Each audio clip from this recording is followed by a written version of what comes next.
Hello everyone, my name is Nino And I'm Lola. and this is Thriving at Love and Relationships.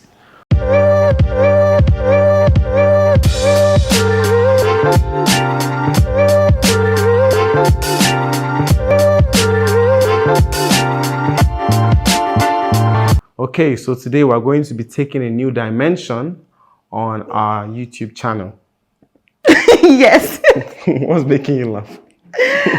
Sorry. Yes. We have something interesting that we're going about to start. Start with. Yeah. So please take the lead. What are we going to be doing today? So today and in subsequent videos, we're going to be doing what we call the Table Talk series. Table Talk series. Yes. What's that? So now Table Talk series is basically a couple of videos we're going to be shooting based on some questions we're going to be answering from a Table Talk card game. Drum rolls, please. So this is called the Table Talk card series, and what this one we have right here is the Lovers Edition. Yep. And the game is from our very good friend Bola Tito. Yeah, thank you so much. Shout out to Bola Tito for sending this to us, and you can always check them out on Instagram at Shop Table Talk. Shop Table Talk. Yes, Shop Table Talk. So we're going to be doing this for a couple of videos. This is the first of the videos. And so we're going to be doing a couple of videos that we're going to that we've already tagged the Table Talk series. Now we have the sex series. Okay. We have the sex series, and this is our second series, Table Talk series. Table So Talk series. just randomly, we'll just be answering some of the questions here. And this Table Talk card game has like about 1, 2, 3, 4, 5, 6, 7, 8, 9, 8. about 8 categories. So the first one is going deep, there's conflict resolution. So these are questions on conflict resolution, love, sex and intimacy, past, friends and family, appearance and finances. And just to add to that, I believe that this is a very good way for couples to get to know themselves. Especially married couples and dating couples. I mean, there were some of the cards that we saw and we're like, these questions are deep. Actually, they are thought-provoking questions to help you know each other more, especially on the topics that cause a lot of rift between couples. So we're going to be answering some of them. And I remember when we got the cards, we had just started checking randomly, and then there were some of the questions that we were answering. And okay, let me not say that part. But there's some questions we were answering, and it's really caused us to like have deep conversations and like for like almost an hour just talking about stuff. You know, you think that you know your partner, but by the time you start asking these questions, you go deep. So before you get married, or expo for people that are not married yet, there are some of these questions that you would ask your partner and you're like, I never thought about these things, and you get to know each other more before you take that step into marriage. And for married couples, have fun with it. So, without any further ado, let's get right into it. All right. So how many cards do we have? As in, I should have counted how many cards. We're not going to answer everything. Because there are a lot of questions. As you can see, there are quite a number of cards. And as you know, my wife, vulnerability takes a toll on her. Wow. So one question might take like 1 hour from her. Wow. Nice way to throw your wife under. It's not even boy. It's a trailer. Thank you so much. In fact, you've been the one to answer this question since you are king of vulnerability. Sorry. No. It's not like that. It's still a quick vex. I'm angry. First question. All right. Now, this question is on going deep. Which one of our differences has affected us the most, and how do we manage it? Which one of our differences has affected us the most, and how do we manage it? So, is this from my own point of view? What differences do I see in you that I believe that has affected us, and then the way you've been able to manage it? I think that's better. Okay, so for me, what I would say is our personality. Okay, personality. Okay, so there are some aspects of your personality that are quite different from mine that I believe that it took me a while to adapt. Okay. So for example, you're not the most ambitious. Wow, that's where you want to go. Wow, right into it. No, keep going, my dear. Now, you're not as straight for the jugular. You're not as ambitious as I am. You know? So I think it's different because of how ambitious I get. I'm always moving on a fast scale. Like always. So me, I'm just what you mean. You're like not. You don't move just as much as fast of a scale. Like what's the grammar? You don't move as fast on a scale as I do. Like for example, does that have to do with ambition though? Because I know what you're talking about, and I don't think it's necessarily ambition. So I think what I would say is I think is ambition. It's not from a negative point of view, but I just feel like it is different because a lot of times I have to find a way to not expect that you will see things the way I see things because of how ambitious I am. So I think it's a difference, not that it is a bad difference. It's just a different. When someone says somebody is not ambitious, there's no way they see it not in a negative way. I'm sorry. You see what we said, thought-provoking questions. So I don't see it as you're not ambitious. I don't see it as you're not as ambitious as I am. That's fine then. Okay. Thank you very much for your honesty. We shall talk about this later. That's okay. Okay, so for me, I think it somehow has to do with what you just said as well, which is the fact that I like to do things at my own pace. I don't like to rush into things, and I'm kind of person that would think before I do something. Meanwhile, Nosa is like, for example, we want to start a YouTube channel, right? And as Nosa has conceived the idea, next week we have to start doing it.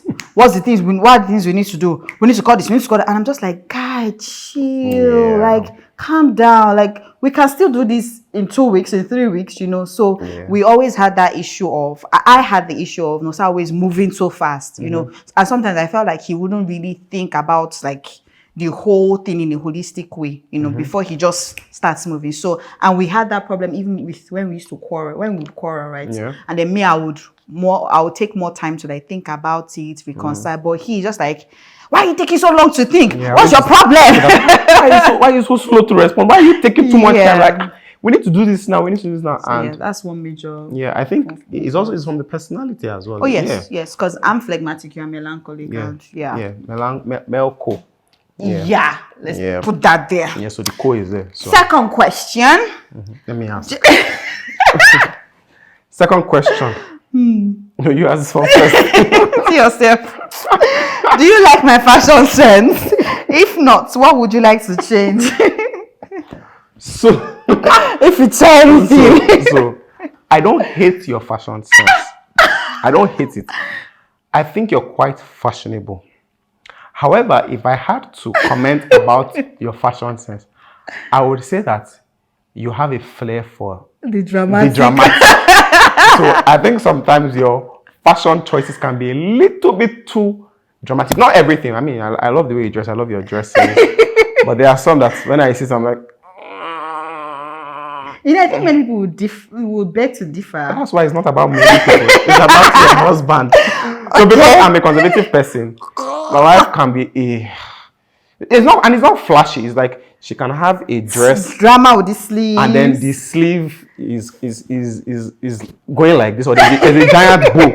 She can put a giant bow, and I'm like, why are you wrapping yourself? Are you a present? It's just a giant bow on the side. So I think that it can be a little bit tad too much, if I would say. So I think that's the only thing. Apart from that, I really love where this is going. You know. Because I think your fashion sense is too mundane. I think it's too ordinary. That's a hurtful word. Can't you say it's conservative? That's not how I see it. Mundane means something like, wow, so you think I'm ordinary? No, I didn't say you are ordinary. I said your fashion sense. That's actually very hurtful. So I think Nosa's fashion sense, just to help him, is too conservative for my liking. When I met Nosa, all Nosa's natives were gray, black, white, and blue. Those are the only colors he used to wear. And there was nothing on the sleeve. There was nothing. It was just button and then kaftan. And even his t-shirt, his polos, if it's not black, it's black. And I was like, guy, you need more color in your life. I think you need more. Excuse me, please. So it was just always so simple. Like, why you always just dressed today? Bleh. So yeah. But now he's getting better through my influence. Now you see him in colors. Some colors that she has bought for me, and when I see my how no, sir, do you want to lie that there's something I've given you to wear that you don't, that eventually you would not like? Like I remember when I wait now. The black shirt that you bought. No, this is me that's asking the question. Sorry. For example, Nosa never used to like wearing 3/4 sleeve natives. And the first time I told him, I was like, oh, I'm going to make one for you. I was like, I don't understand it. I was like wearing 3/4. Because is it that the material was not enough to make long sleeve? No. This is the kind of person I am. I like order and I like structure. Are you a short sleeve? No, or are you a long sleeve? I feel like when they disguise, if you want to be a short sleeve, be one. If you want to be a long sleeve, be one. Why are you 3/4? Sometimes why you just add elbow? Life is not about grey and black. Like you always tell me that there is always life is not white and black. I'm just there explaining in between. Why I do not like 3/4. The question did not say explain what your partner is saying, so that's okay. Thank you. Second, Joya, before you say that. Do you believe in traditional gender roles? Answer now. No, you're going to answer first now. Do you believe in traditional gender roles? Traditional gender roles are, this is what a man should do, this is what a woman should do, right? Yeah.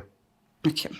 So I would say yes and no, right? Because I still believe in the fact that the man is meant to be the provider and the woman plays a supportive role. However, I think that when it comes to things like home chores or cooking or what else did they say? So yeah, when it comes to things like that, I feel like the man can always chip in once in a while. It's not a woman's job to clean the house or the woman's job to cook. The man can always come in and do that. So yes, I think that is yes and no. So I believe that man, no, because I don't know how you do it there, but I don't want to be a provider. You can try it out. No, dear. Just 2 months. Trial. No. Okay. Unless if the circumstance demands it, but I don't want to take up that cross. Okay. So for me, do I believe in traditional gender roles? Okay, so scripturally. So this is what I believe in. So I believe that number one, yes, like she said. So my answer is yes and no. Number one, the man is the provider, and then the woman supports. Whether it's financially, spiritually, and all that. But I believe that the man should be the head of the woman, should take the lead financially, spiritually. The responsibility for the marriage, the man should take the lead. However, yes, the woman supports and all that. But then I also believe in doing what you know how to do. I believe in in a partnership, like even in a business, identify your strengths and weaknesses. For me, for example, I cannot cook. It's not a gender thing. It's just that my mother tried to teach me. I did not want to learn. I can't cook. And I always wanted a woman that could cook because I could not cook. Had nothing to do with gender roles. If I could cook, I would cook. So I believe that if you know how to cook, if the man is a better cook, cook. If the woman is a better cook, cook. If both of you can cook, then you can share the cooking. And also for house chores, for example, yes, I also believe that it could be shared. Like for example, for me, I hate chores.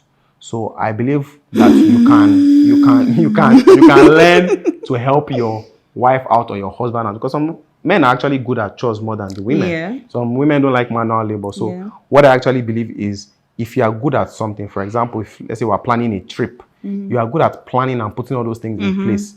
If it's the woman that is good at, let her do it. If it's the man that is good at, let him do it. What other things do couples even do? Like for example, you're going out and who is to drive? Say the man should drive. Yeah. So I think to be very honest, that differs. Like sometimes you drive me, sometimes I drive.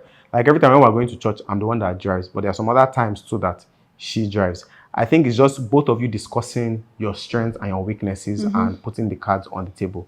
So my answer to that the cards is yes, on the table. Is yes and He's the Canada card.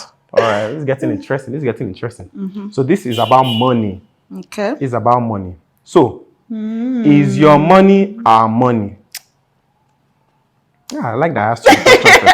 Is your madam support? I believe the wife should support. Is your money our money? Okay.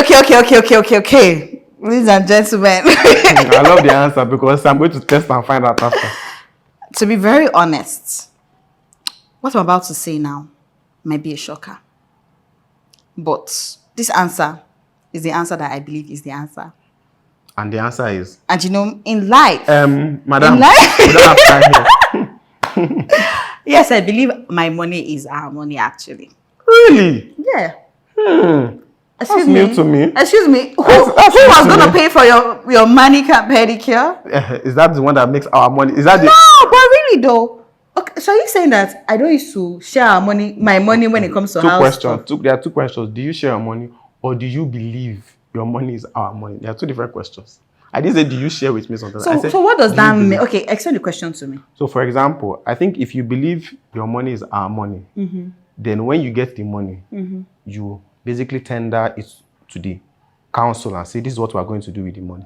Do you tender your money to the council? You know everything I make. That's not the question. Do you tender your money to the council? When I say tender, I don't mean like come and say this. I believe that if it's your money, then we decide what we will do with it. For example, don't worry, I'm already answering the question. So that means you don't believe your money is our money, because you don't. All this is you're saying is not what you do now. The question. But I actually do believe that my money is our money, and when I say that, it means that if there is a demand on that money for something that we need to do in the house, I have to tender that money.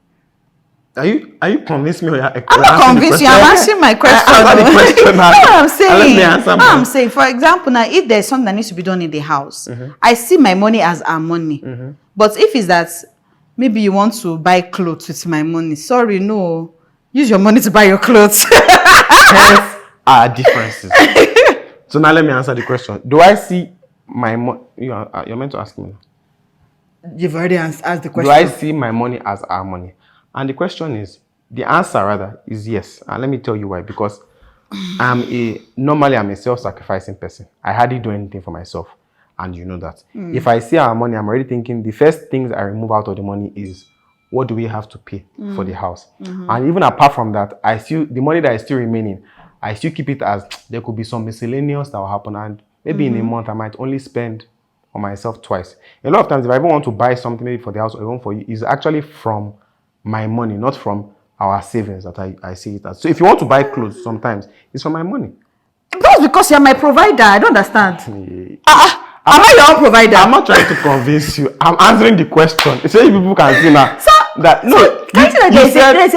There's a blur. It's a bit. Madam, blur. It's a bit. Madam, leave blood. You said that you don't believe that if I want to buy clothes, it's your money that you use. Yes, now. I believe that if you want to buy... I'm not responsible for you financially. Wow. That was actually hurtful again. She has hurt me twice today. I'm sorry. I believe that if you want to buy clothes, you can use it out of my money too. That's because I'm your child. You're not my child. I'm definitely not my child. You told me in our vows, you said, I vow to become a father to you. And water you like a gardener waters his garden. You know why I love it? Because in our vows, you also said, like a mother takes care of her child. I promise. It's daddy that used to buy clothes for children now. It's not mommy. In our vows, she said, like a mother takes care of her child. I promise to take care of you. If I were going to post our vows so you can see what she said. No, but babe, seriously. Looking at this, right? We're not about to look at it. We're answering questions. The answer is that you don't see our money. When it comes to do with things of the house, my money is our money. But things of me. Things of you. If I want to buy something for you, I can do it.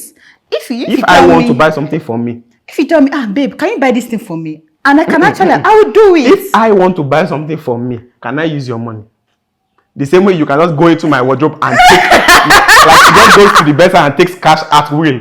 That is our money. But if I try it with our money, she probably will cut my hands off. We've answered this question. I don't like this card game. No, I don't like this anymore. It's causing rifts in my family.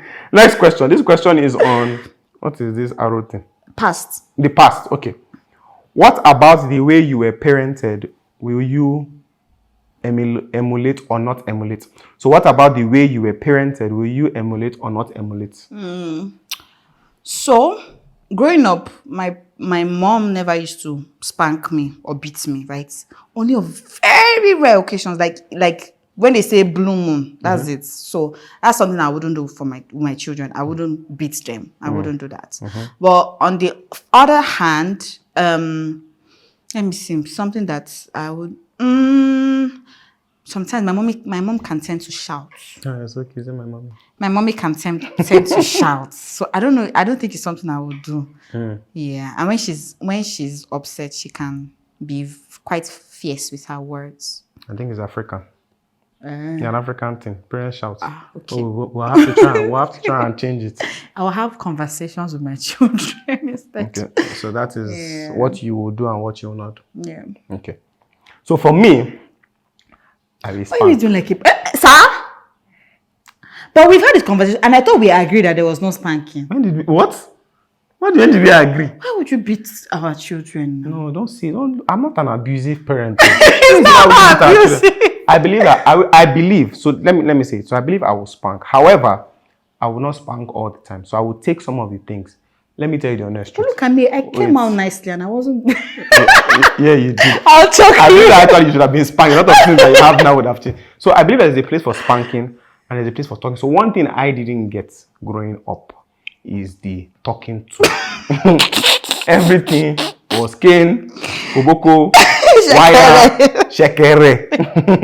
Whatever is available to use for corrective measures was used. And most of the time, I could not understand sometimes why I was being flogged. So, however, I believe that there's a place for speaking to. And there's a place for spanking. Like, for example, there are some children that if you tell them, don't go there, don't go there, don't go there, they will still be looking at you. And then you can go there and spank them on the hand so that pain registers that this thing I should not do. So I believe that. I think I'd rather leave the child to do it. And then when they not do that thing that they were not meant to do. Once the child wants to touch electricity, you allow the child to get electric. Hey God, this is the mother of my children, of my prospective children. Now when it's high risk things, no, I wouldn't. But if there's fire and they want to go and put their you allow our child to have a burn mark. Just I don't think the reflex will be fast. And so our child will be yellow. So you allow our child. No, our son will be dark. Our daughter will be fair. Leave the parenting to me. Because you just said that we are going to allow our child burn his hand. Please. That's number one. That's not what I said. Now, number two for me is the dressing. So one thing I took from my growing up is my father and mother always made sure that we dressed well. Wherever we were going to, if I went traveling, I'm on suits. Yeah. If we are going to church, if we are going to work. So you can never hear somebody say, why is Nosa dressed like that? It's not possible. You can't find that happen. And he always used to say, dress the way you want to be addressed. In fact, there was a time that we were meant to travel, and every time we were traveling to the US, he would be wearing suits, So everybody always knew us as his children.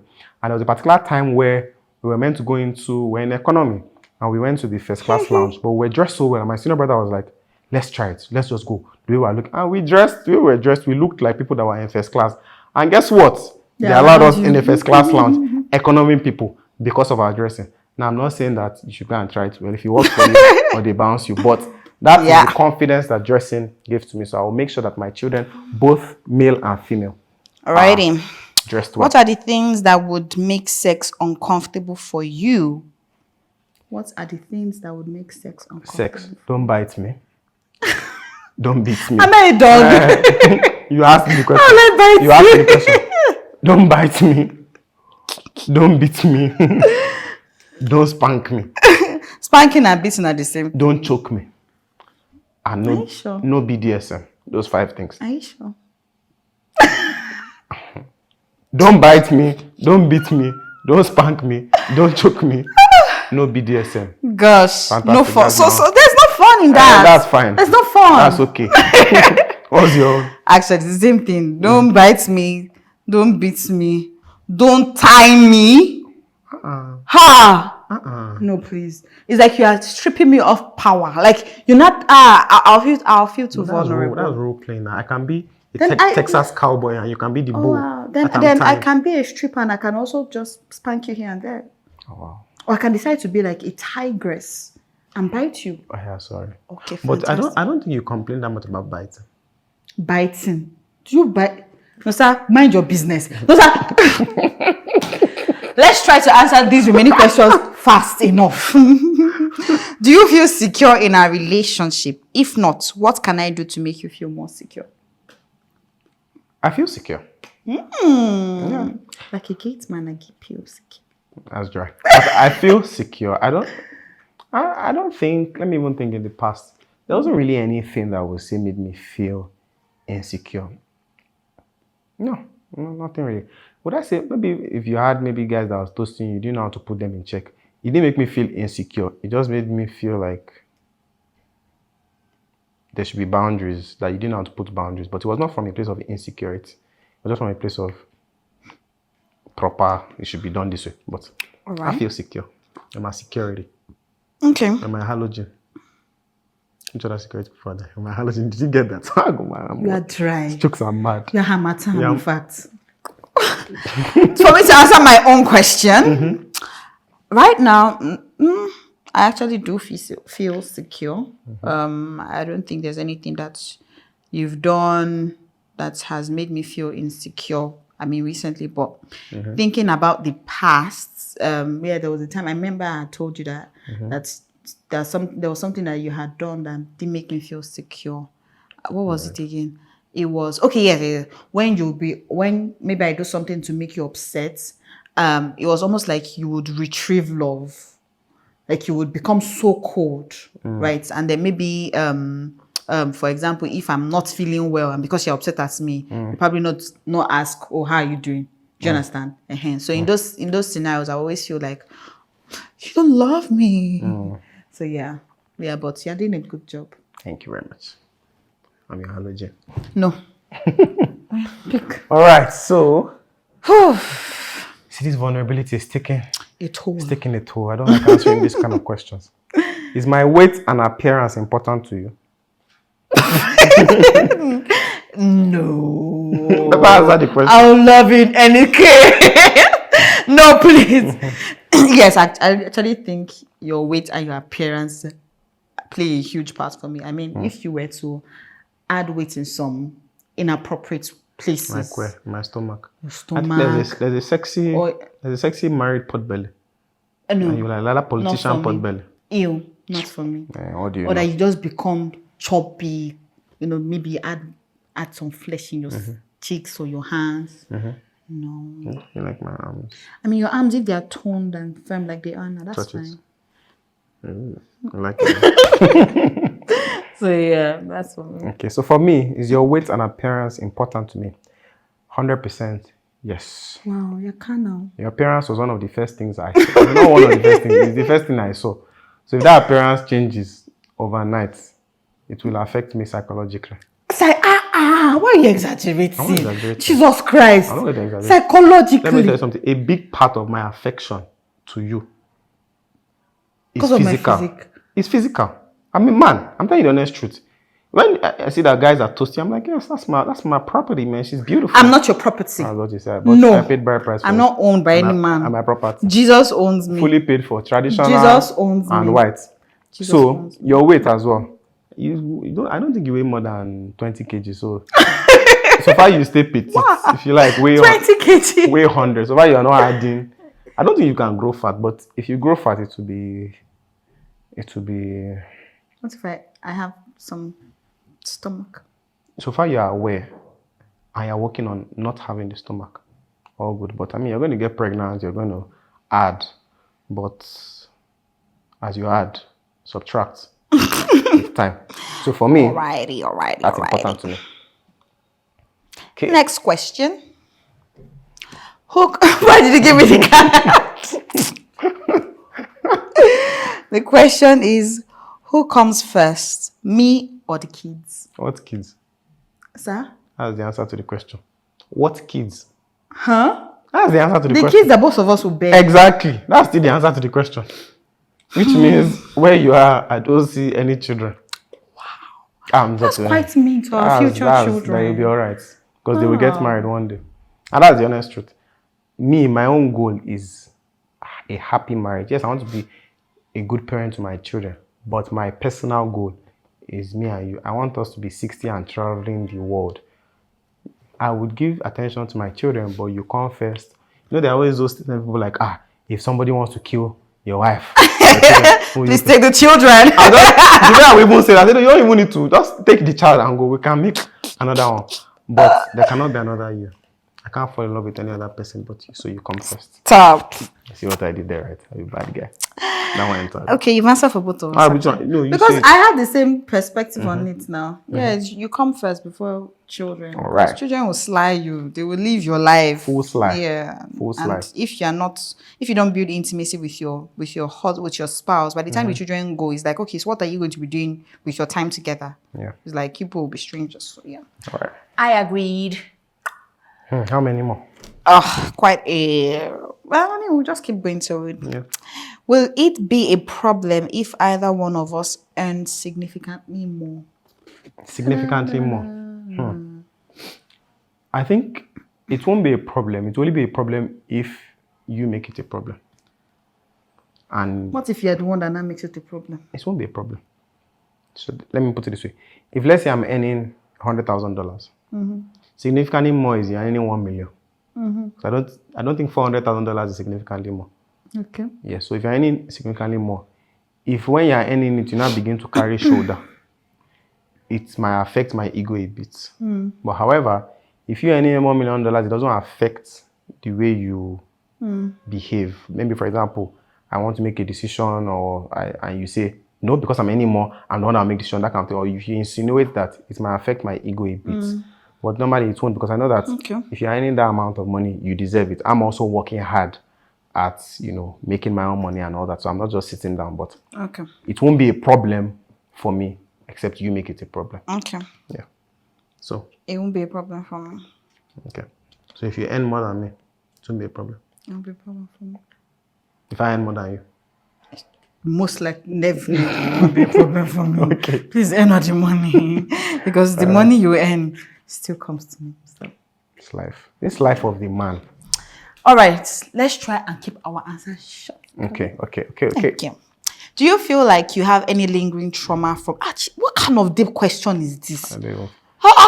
Do you feel like you have any lingering trauma from your childhood? Does it affect our relationship? Kai. Yeah. Bolatito, what's your problem now? Kai. Let's take a minute to think about that. Okay, let's move over to another question. Another question, please. We're going to talk about it. I'll come back. When is the best time for you to have sex? Okay. At night, or if I'm home. Or sometimes, maybe in the afternoon. We're talking about time of the day, Abi.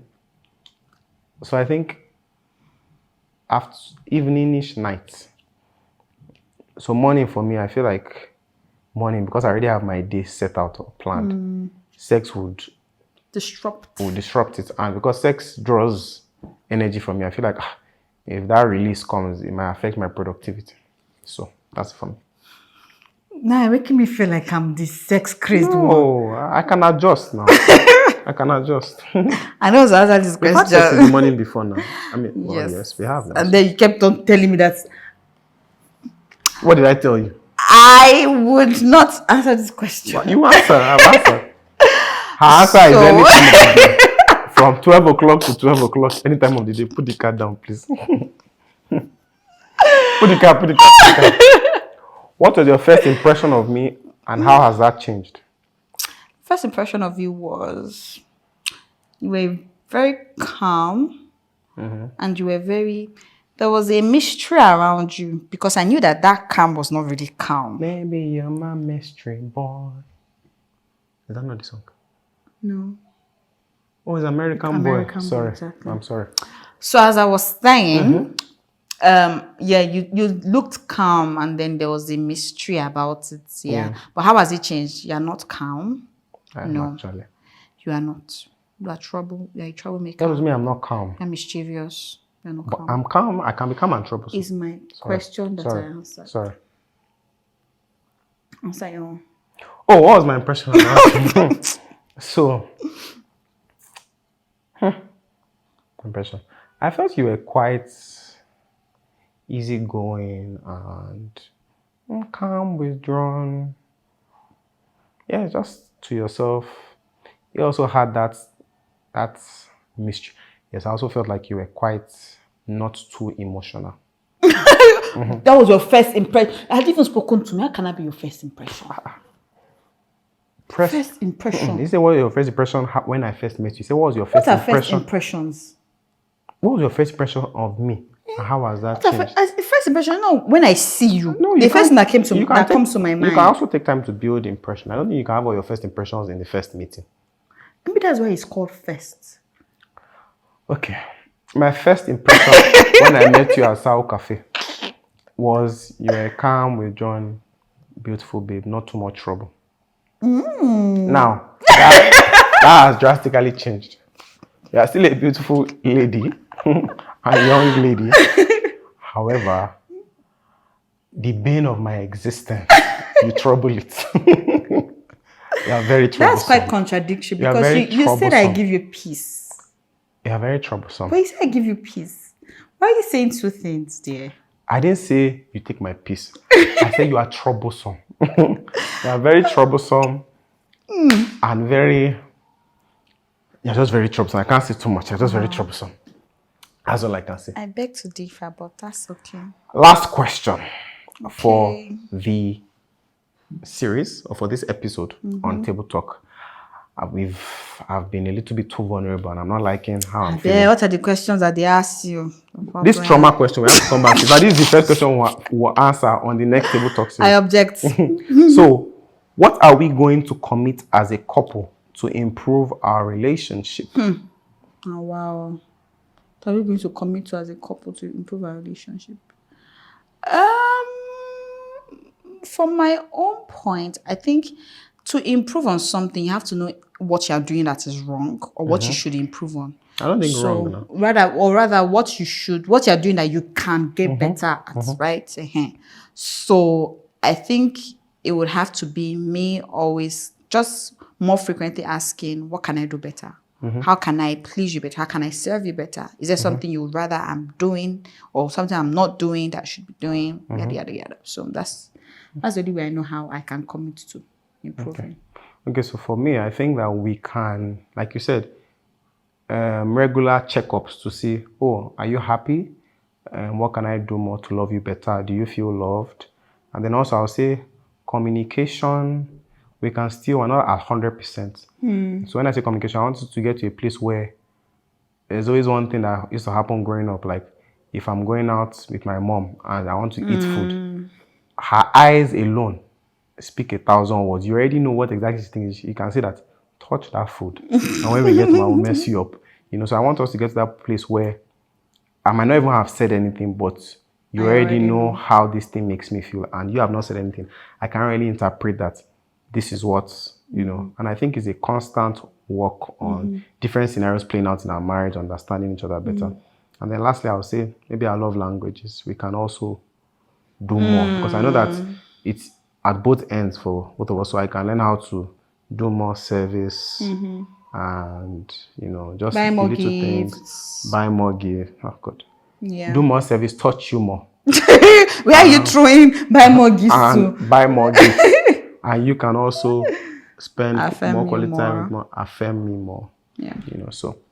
Okay, we have come to the end of the first series of the Table Talk series. Table Talk. Guys, this has been a lot. Intense. We've shared some of the things with us. We'll still go back and talk more about it. It's very good to be open and to ask each other questions so that we can learn more. So if this helped you, please check them out. Please check them out at Shop Table Talk on Instagram. Yeah. So please share, please like, please subscribe.